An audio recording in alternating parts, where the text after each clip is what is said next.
Dr. Mirna Martinez, a leader in business management, is a distinguished speaker, coach, and mentor, celebrated for her transformative approach to leadership and her unwavering commitment to empowering others. Her journey from modest beginnings to CEO has crafted her unique insight into success and resilience.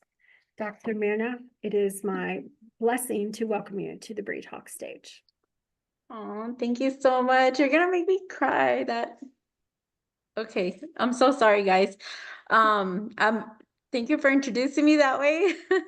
It's the first time I've heard that and actually processed it. And I think that just jumping into it, I can't believe, and I'm so beyond grateful. And again, like Jose expressed, gratitude is so important because these are those moments that I didn't even think I was gonna be alive at this time. I didn't think I was gonna be past 18, and here I am living this amazing life that supposedly is only lived in fairy tales.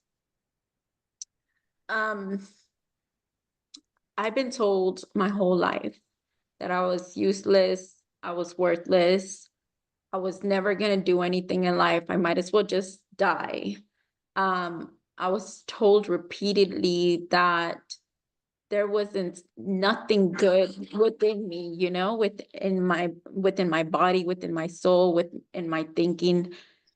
And so now that I'm here at age 32, I am beyond grateful for the opportunities that God has given me and the connection that He has given me. And I want to take you with me when I tell my story. I want you to walk with me as if you were standing next to me, because that's the only way that I can express to you how I turn pain into power. So, my story starts at age 2 when I was chained to a dining room table, obligated to watch pornography. Um, I was left there in trust that I was going to be taken care of. At age 5 is when I was exposed to my first pervert, and things seemed normal. It wasn't out of place. It wasn't something that felt wrong. It was just normal. At age 7 is when I began to get raped. And even when I reached out for help, I was told that this person was just touched by the devil and that he was no longer going to do it and just to move on with life like nothing ever happened.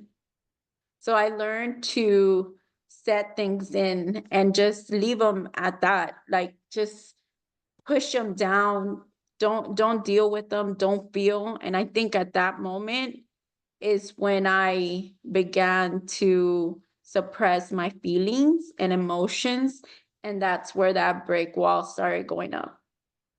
Getting stripped down, getting pushed into walls, getting into bed in situations or even in the shower was just normal at this time. It wasn't I wasn't I can't even express what I felt anymore because I didn't feel anything.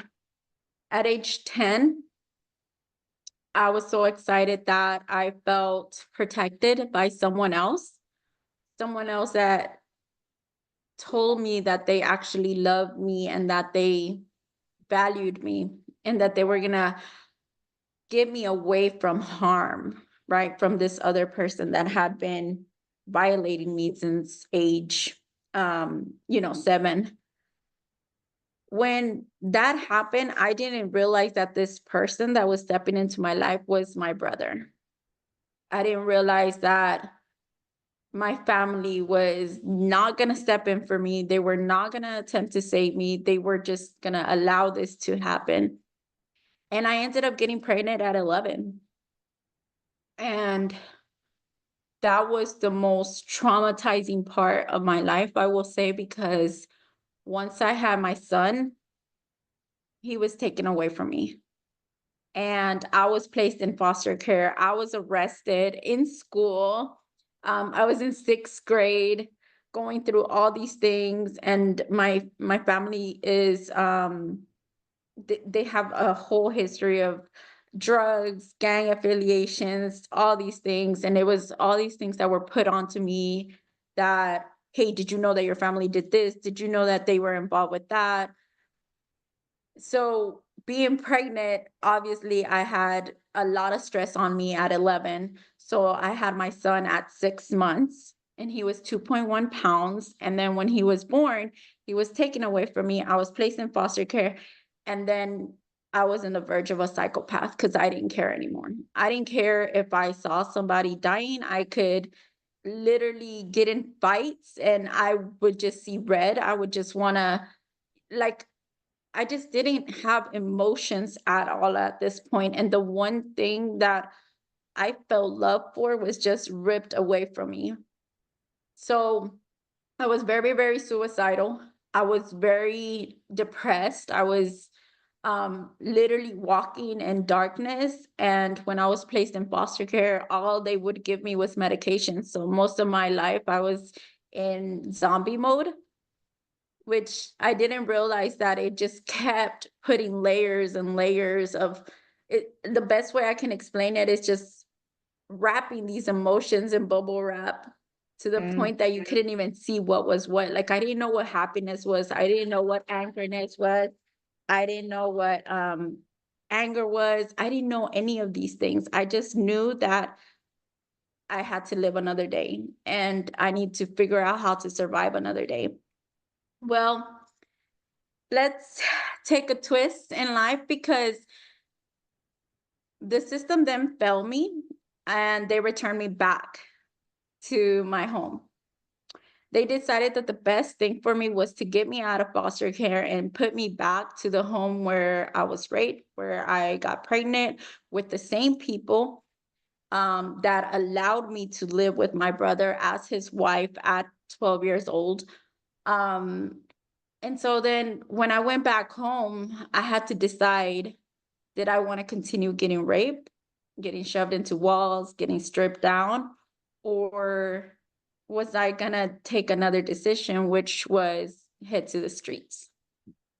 The streets was an option for me that I was so grateful for at the because the streets taught me loyalty.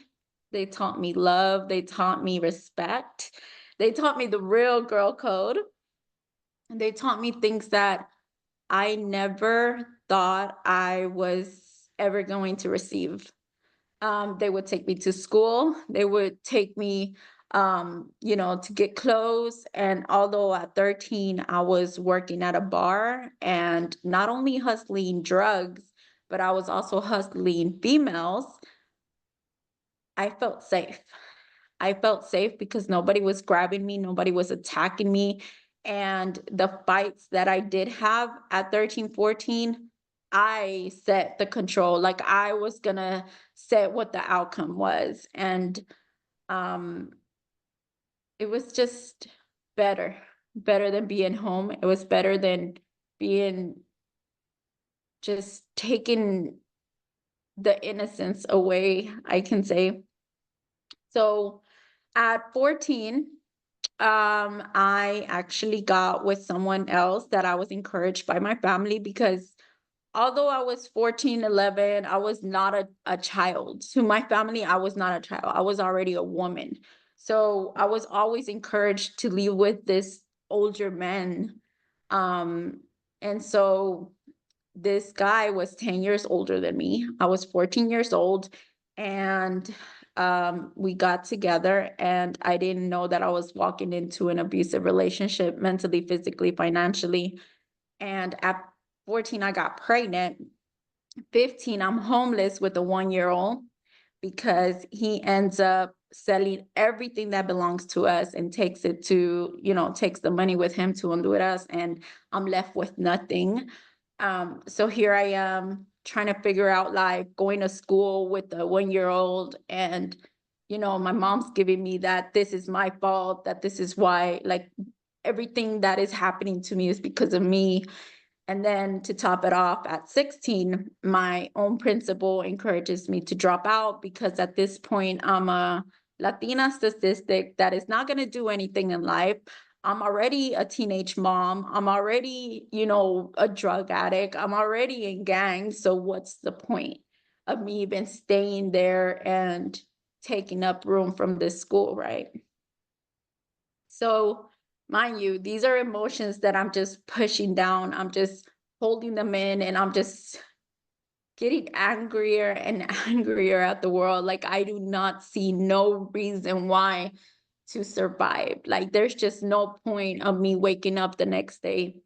But somehow, although I was very suicidal, that I did drugs, I would try to overdose, I would do chicken race, I would play roulette.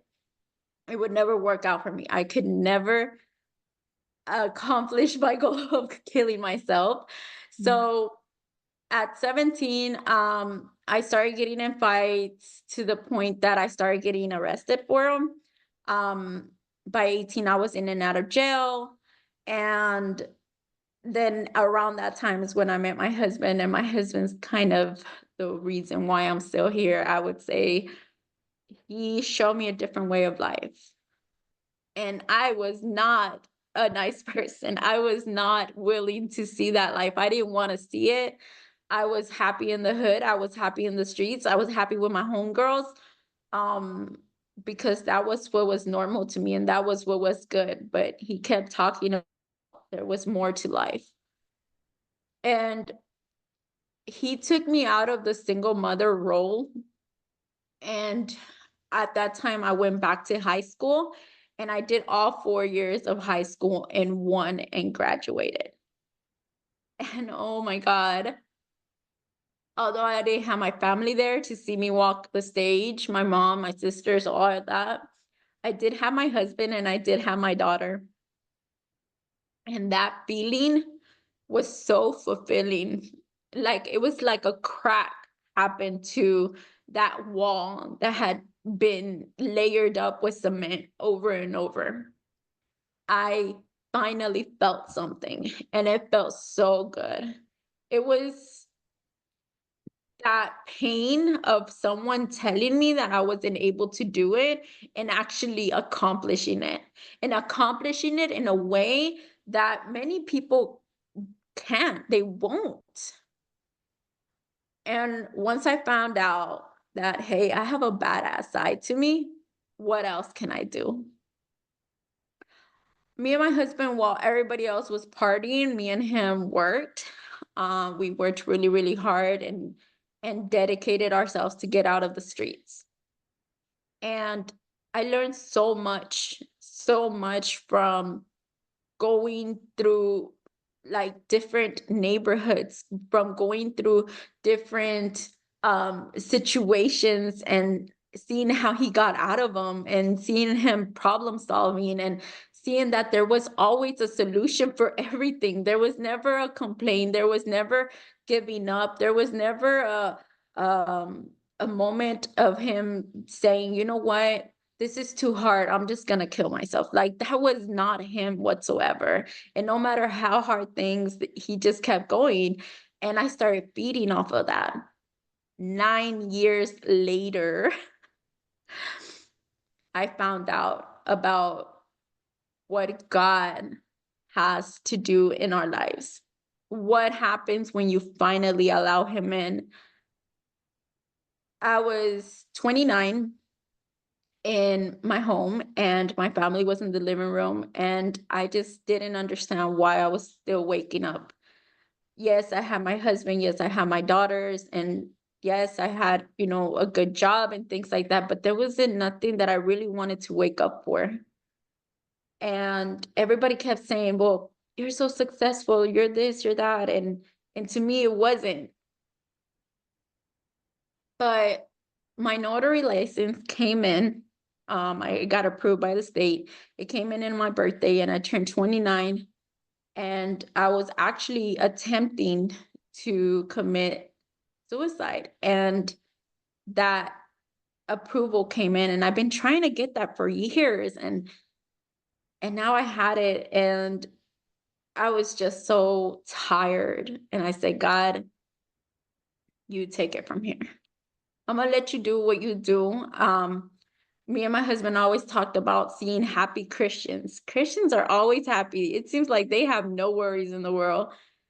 And I wanted to be like that. He wanted to be like that. So I was like, you know what? I just want you to do what you do. And everything started aligning. I mean, everything. To the point that that one prayer that I used to do, which was to shut me up. God, please shut me up because I can't control my mouth. My mouth just, I would knock people down. I would show so much hate. I would share so much negativity by just opening my mouth, that when I did that prayer, I realized that my gift was my mouth. I was supposed to talk. I was supposed to say the things that got me here, what I survived, what I had accomplished, what God had put me through was for a reason. And now it's my time to share so that other people that are going through the same thing, they can start sharing. They can feel like they're being heard, like they're being seen, that they're being understood. And we just started understanding each other. We started seeing each other. I started seeing my daughters, the beautiful daughters that I had. I started seeing my husband for the amazing husband that he was, because I could never see that before. I couldn't see how beautiful I was. I couldn't see how generous and how caring I am and how inspiring I was. I could never see that because all I saw was darkness before. So I started doing my inner work. I started allowing God to guide me and show me where I needed to be. I started feeling my purpose in life, and I started seeing the change that I would do in other women's lives, other teenagers. I started going to schools and talking about my story, and I would start to receive letters from students, being so grateful to see not just a regular person that made it, but one from the streets just like them. At this point in my life is where I understand God was with me the whole time. Of course, I see that and I understand why so many people are so happy to have him in their lives. But it's more than that. It's the beautiful gift that he gave me to be able to survive all those things and not be angry at these people. All that pain that they caused me, all those times that I felt I was alone, all those times that I felt like there was nobody there for me, was painful, was lonely, was sad. But all that was what I needed to fuel me to become and be able to start waking up at 3 a.m., to start and going out there and grind everything I needed to do and making sure all my businesses started being successful. Like starting to make sure that my family stayed united, no matter how many times we argued, no matter how many times the devil tried to come, I had the power to fight back because I refuse to live through a painful life. I refuse to go back to the numbness of not feeling the greatness that God gives us. And the thing about it is that I think the beautiful awakening moment was when I realized that I'm God's daughter. So although I might not have had a father physically in this earth to protect me, I did have God by my side, which is my father, and he protected me the whole time. And he's the King of Kings. And I'm his daughter, which means I am royalty, which means I have a crown. And when I fixed that crown and I found out that I was somebody that he was so proud of, that he was not gonna let anyone or anything touch me, not even Santeria, which is something that our families are very involved with, not any haters, not nothing. That turned my power. That turned something that I was gonna become unstoppable. And fast forward to today, I might be a girl from the streets. I might be a girl from the hood. I might be a girl that used to eat off of trash cans because that was the only thing I had to eat. But now I'm a successful CEO. And out of my abundance, out of the things that God has given me, I will help others and I will encourage and I will inspire. And there will be nothing or no one, including the devil himself, won't be able to touch me because that's just how powerful I am now. And that's pretty much it.